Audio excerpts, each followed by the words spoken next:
പുറപ്പാട് 18. മോശെയും ജെത്രോയും. മോശയ്ക്കും അവൻ്റെ ജനമായ ഇസ്രായേലിനു വേണ്ടി ദൈവം എന്തെല്ലാം ചെയ്തുവെന്നും അവിടുന്ന് അവരെ ഈജിപ്തിൽ നിന്ന് എപ്രകാരം മോചിപ്പിച്ചുവെന്നും മിദ്യാനിലെ പുരോഹിതനും മോശയുടെ അമ്മായിയപ്പനുമായ ജെത്രോ കേട്ടറിഞ്ഞു. മോശ തൻ്റെ ഭാര്യ സിപ്പോറയെ തിരിച്ചയച്ചപ്പോൾ അവൻ്റെ അമ്മായിയപ്പൻ ജെത്രോ അവളെയും അവളുടെ 2 പുത്രന്മാരെയും സ്വീകരിച്ചു. അവരിൽ ഒരുവൻ്റെ പേർ ഗേർഷോം എന്നായിരുന്നു. കാരണം ഞാനൊരു പ്രവാസിയാകുന്നു എന്ന് പറഞ്ഞാണ് മോശ അവനു പേരിട്ടത്. അപരൻ്റെ പേർ എലിയേസർ എന്നായിരുന്നു. കാരണം എൻ്റെ പിതാവിൻ്റെ ദൈവമാണ് എൻ്റെ സഹായം. അവിടുന്ന് ഫറവോയുടെ വാളിൽ നിന്ന് എന്നെ രക്ഷിച്ചു എന്ന് അവൻ പറഞ്ഞു. മരുഭൂമിയിൽ ദൈവത്തിൻ്റെ മലയുടെ സമീപം കൂടാരമടിച്ചിരുന്ന മോശയുടെ അടുക്കലേക്ക് അവൻ്റെ ഭാര്യയെയും പുത്രന്മാരെയും കൂട്ടിക്കൊണ്ട് അമ്മായിയപ്പൻ ജെത്രോ വന്നു. ഒരുവൻ വന്ന് മോശയെ അറിയിച്ചു, നിന്റെ അമ്മായിയപ്പൻ ജെത്രോ നിന്റെ ഭാര്യയോടും അവളുടെ 2 പുത്രന്മാരോടും കൂടെ വന്നിരിക്കുന്നു. മോശ ഉടനെ തൻ്റെ അമ്മായിയപ്പനെ സ്വീകരിക്കാൻ പുറത്തേക്ക് വന്നു. അവൻ ജെത്രോയെ നമസ്കരിക്കുകയും ചുംബിക്കുകയും ചെയ്തു. കുശല പ്രശ്നങ്ങൾക്കു ശേഷം അവർ കൂടാരത്തിനുള്ളിലേക്ക് പോയി. ഇസ്രായേൽക്കാർക്കു വേണ്ടി ഫറവയോടും ഈജിപ്തുകാരോടും കർത്താവ് ചെയ്ത കാര്യങ്ങളും വഴിയിൽ വെച്ച് തങ്ങൾക്കു നേരിട്ട പ്രയാസങ്ങളും കർത്താവ് നൽകിയ സംരക്ഷണവുമെല്ലാം മോശ അമ്മായിയപ്പനോട് വിവരിച്ചു പറഞ്ഞു. കർത്താവ് ഈജിപ്തുകാരിൽ നിന്ന് ഇസ്രായേലിനെ മോചിപ്പിച്ച് അവർക്കു ചെയ്ത നിരവധി നന്മകളെക്കുറിച്ചും ജെത്രോ ആഹ്ലാദിച്ചു. അവൻ പറഞ്ഞു, ഈജിപ്തുകാരിൽ നിന്നും ഫറവോയിൽ നിന്നും നിങ്ങളെ രക്ഷിച്ച കർത്താവ് വാഴ്ത്തപ്പെട്ടവനാകുന്നു. കർത്താവ് സകല ദേവന്മാരേക്കാൾ വലിയവനാണെന്ന് ഇപ്പോൾ ഞാൻ മനസ്സിലാക്കുന്നു. എന്തെന്നാൽ ഈജിപ്തുകാർ അവരോട് അഹങ്കാരപൂർവം പെരുമാറിയപ്പോൾ അവരുടെ പിടിയിൽ നിന്ന് അവിടുന്ന് തൻ്റെ ജനത്തെ മോചിപ്പിച്ചു.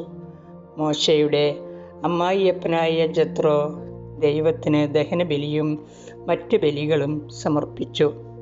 ജെത്രോയോടൊന്നിച്ചു ദൈവസന്നദ്ധിയിൽ ഭക്ഷണം കഴിക്കുന്നതിനായി അഹ്റോനും ഇസ്രായേലിലെ ശ്രേഷ്ഠന്മാരും വന്നു. ന്യായാധിപന്മാർ. പിറ്റേ ദിവസം മോശ ജനത്തിൻ്റെ തർക്കങ്ങൾ തീർക്കാൻ ഉപവിഷ്ടനായി. പ്രഭാതം മുതൽ പ്രദോഷം വരെ ജനങ്ങൾ മോശയുടെ ചുറ്റും കൂടി നിന്നു. മോശ തൻ്റെ ജനത്തിനു വേണ്ടി ചെയ്യുന്നതെല്ലാം കണ്ടപ്പോൾ അമ്മായിയപ്പനായ ജെത്രോ അവനോട് ചോദിച്ചു, നീ ജനത്തിനു വേണ്ടി ചെയ്തതെന്താണ്?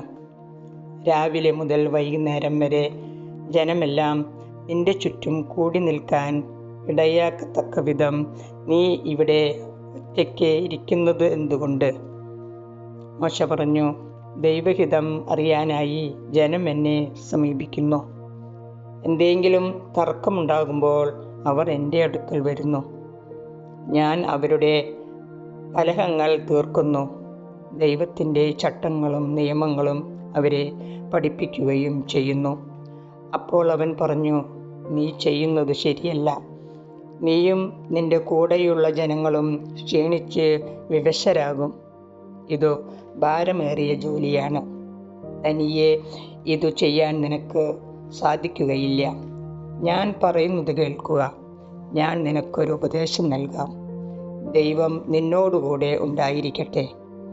നീ ദൈവത്തിൻ്റെ മുൻപിൽ ജനങ്ങളുടെ പ്രതിനിധിയായിരിക്കണം. അവരുടെ തർക്കങ്ങൾ അവിടുത്തെ അറിയിക്കണം. അവരെ ചട്ടങ്ങളും നിയമങ്ങളും പഠിപ്പിക്കണം. അവർ ചരിക്കേണ്ട മാർഗവും അനുഷ്ഠിക്കേണ്ട കർത്തവ്യങ്ങളും അവർക്ക് നിർദ്ദേശിച്ചു കൊടുക്കണം. കഴിവും ദൈവഭയമുള്ളവരും സത്യസന്ധരും കൈക്കൂലി വെറുക്കുന്നവരുമായ ആളുകളെ ജനത്തിൽ നിന്ന് തിരഞ്ഞെടുത്ത് അവരെ 1000-ഉം 100-ഉം 50-ഉം 10-ഉം വീതമുള്ള ഗണങ്ങളുടെ അധിപന്മാരായി നിയമിക്കുക. അവർ എല്ലായ്പ്പോഴും ജനങ്ങളുടെ തർക്കങ്ങൾക്കും തീർപ്പ് കൽപ്പിക്കട്ടെ.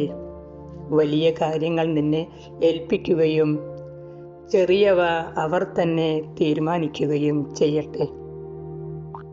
അങ്ങനെ അവർ നിന്നെ സഹായിക്കുമ്പോൾ നിന്റെ ജോലി എളുപ്പമാകും. ഇത് ദൈവകൽപ്പനയാണെന്ന് ഗ്രഹിച്ച് ഇപ്രകാരം പ്രവർത്തിച്ചാൽ ജോലി നിർവിഘ്നം തുടരാൻ നിനക്ക് സാധിക്കും. ജനങ്ങൾ സംതൃപ്തരായി തങ്ങളുടെ വസതികളിലേക്ക് മടങ്ങുകയും ചെയ്യും. മോശ അമ്മായിയപ്പൻ്റെ ഉപദേശം കേട്ട് അതനുസരിച്ച് പ്രവർത്തിച്ചു.